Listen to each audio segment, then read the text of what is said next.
again po, welcome back to my channel. Again, my name is Jap. So, kumusta naman kayo guys? Okay, so yan guys, maraming salamat po sa walang sawang pagsubaybay sa ating pong daily love reading. And kung ikaw ay bago pa lang sa ating channel, mag-subscribe na po kayo and i-click mo na rin guys yung ating notification bell para lagi ka guys updated sa ating mga bagong upload. Okay?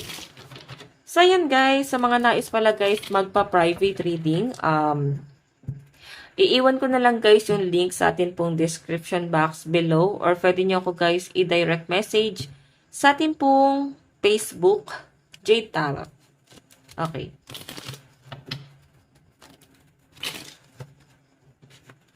Okay. Nahihirapan tayong i-shuffle yung card mo. Tignan natin, kanino bang love reading itong masasagap natin ngayon? Spirit guide.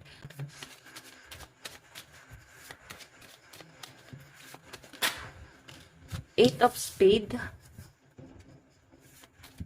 Actually guys, ito ha, second chance. Maaaring itong relasyon na to ay hindi naman siya guys naging solid. Pero sa malinaw na pinapakita sa akin guys, parang itong relasyon niya na to, naging okay lang siya nung may something na dumating sa buhay nyo. Tapos na-realize nyo na isettle itong relasyon na to. Okay? Kasi hindi naman siya guys, sabihin natin perfect eh. Kasi nandun pa rin kayo guys sa point na lagi kayo guys nag-aaway dahil sa selos, pagdududa na baka merong iba. Ganun yung pinapakita sa akin guys. Okay? So, tingnan pa natin. So, meron tayo guys Jack of Diamond. King of Diamond. Four of Heart. Diba? Okay, so sa malinaw na pinapakita sa akin dito guys, maaaring ikaw, nung nakilala mo siya is broken-hearted ka. Okay, may person ka na mukhang nahirapan ka guys na mag-move on dun sa taong yon. So itong taong to guys, dumating siya sa buhay mo na para bang hindi nyo guys ine-expect na makikilala nyo siya. Hindi nyo guys ine-expect na mahuhulog ka pa ulit, no? Sa pangalawang pagkakataon. Kasi grabe na guys yung trauma na pinagdaanan nyo guys sa past person pa lang eh. Okay, lalo na guys doon sa past mo is nagkaroon pa guys ng third party. Okay, pero may pinapakita kasi sa akin guys, pwede parehas mo naman guys ex tong taong to. Okay, pero isa sa mga ex mo guys, maaaring tinanggap mo ulit sa buhay mo. Kasi maaaring tinitignan mo naman dito guys is hindi naman guys naging masama yung intention sa inyo guys nitong taong to. Kasi sobrang ano naman siya guys, masikaso, ganon. Okay, tignan po natin. Ito yung card mo. Ito yung sa person mo. Tignan natin guys, nararamdaman sa'yo ng person mo. Nararamdaman sa'yo ni person. Nararamdaman sa'yo ng person mo. Nararamdaman sa'yo. So guys, meron diba? 8 of Wands, so communication. So nag-reach out sa'yo tong taong to. Siya yung unang nagparamdam sa inyo. Siya yung unang nagpapansin sa inyo guys. Oh. So, ayan, parang naguluhan yung card. So, I think guys, nung nag-reach out or nagparamdam siya sa inyo is napaka-conflict ng sitwasyon. Kumbaga, ikaw mismo guys, naguguluhan ka. Kasi pwedeng, nung nakilala mo siya, pwede kasi guys na committed ka pa guys sa ibang tao. Okay? Committed ka pa sa ibang tao. And, or pwede guys, parang kabago-bago nyo pala guys, nakakahiwalay doon sa person nyo na yun. Tignan po natin, meron tayo guys, the Empress. Wow. The Empress kasi guys is abundance, new beginning, or maganda yung profession nitong taong to, no? So, sa malino na pinapakita sa akin guys, maganda ang hanap buhay niya. Okay, maganda yung kanyang kaperahan. Meron tayo guys, the Fool, ayan, nag-e-enjoy lang siya, happy-go-lucky. Sa malinaw na pinapakita sa akin guys, malakas ang energy ng mga Sagittarius. Pero fire sign siya, no? Aries, Leo, and Sagittarius. So, tignan pa natin guys. Tignan pa natin. Pagdating naman guys sa inyong, ano ba tingin mo sa kanya? I mean, ano ba tingin sa'yo ng person mo? Tingin sa'yo ng person mo. Meron tayo guys, the Tower. Ayan o. So, ikaw yung parang nagre-reject na sa kanya. Mukhang hindi mo na guys tinatanggap tong taong to sa buhay mo. Okay, tignan natin bakit. Okay. Kasi kasal ka na or committed ka na sa iba. Hindi mo na siya guys tinatanggap ng panahong nagre-reach out siya sa inyo kasi pwedeng committed ka na sa iba or pwedeng stuck ka pa guys sa ibang tao. Kung hindi ka naman guys committed na sa iba, baka kasi guys kasal ka na sa ibang tao and mahirap para sa inyo guys tatanggapin siya kasi ang dami na guys trauma na nangyayari sa inyo kahit na guys na single ka na.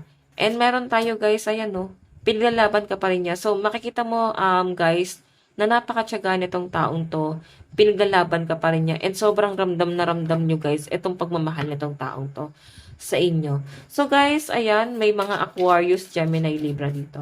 Tignan pa natin guys, ano naman ang magiging action ni person sa relationship yung dalawa. Action niya, di ba? Three of Cups. So, nagpapapansin talaga siya sa inyo. So, ang pinapakita kasi sa akin guys, parang kinukuha niya talaga guys yung attention mo para pansinin mo siya. Okay? Ayan no.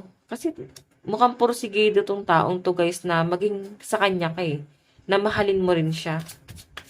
Meron tayo guys, the Hermit. Ayan. Sa pinapakita sa akin guys, mukhang matagal niya guys pinagplanuhan. And parang sabihin na natin kahit naman guys na hindi ka na niya guys pansinin. Nandun guys sa point na itong person na to talagang hindi niya guys kaya. Ayan, pasensya na, nagagalaw ko. Hindi niya talaga kaya guys na kalimutan ka or burahin ka na lang niya guys basta-basta sa buhay niya. Sa malinaw na pinapakita po sa akin dito. Kasi sobrang mahal ka nitong taong to guys. Kahit na parang pinagtatabuyan mo siya, nire-reject mo siya. May potential naman pero siguro nasa iyo guys yung problema. Kung bakit ayaw niyo na guys tanggapin tong taong to. Tignan pa natin guys ano naman ang ano naman ang magiging outcome. Meron tayo guys 9 of Wands. Okay. Kaya itong taong to guys, nagsusumikap to sa buhay niya eh. Ayan no. Sobrang stuck siya guys. And nakikita ko guys, broken hearted tong taong to guys na sa inyo. Nahihirapan siya guys na i-let go ka. Mahal na mahal ka talaga niya. Kahit na naghiwalay na kayo. Ayan no.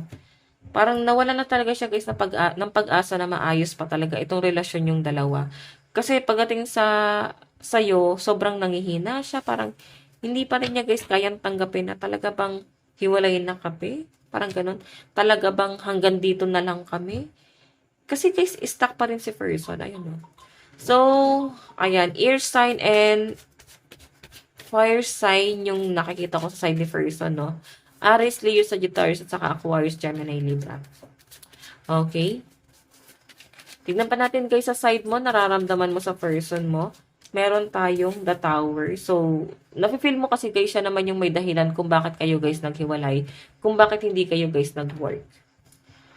Kasi parang feeling nyo guys siya naman yung may kasalanan ba't hindi kayo guys nag-work eh. Or pwedeng siya guys yung sumira ng tiwala nyo sa kanya. Or pwede siya guys yung umalis, no? Siya na lang yung biglang umalis or pwedeng nag-walk out, inabandon na ka. Tapos parang siya tong down na down ngayon na parang hinahabol-habol ka niya. So, sa isip mo kasi guys, siya naman yung nakipaghiwalay. Bakit siya down na down ngayon? So, I think guys, ngayon niya nare-realize yung worth mo. Nararamdaman mo sa kanya. Ayan no, galit ka sa taong to guys.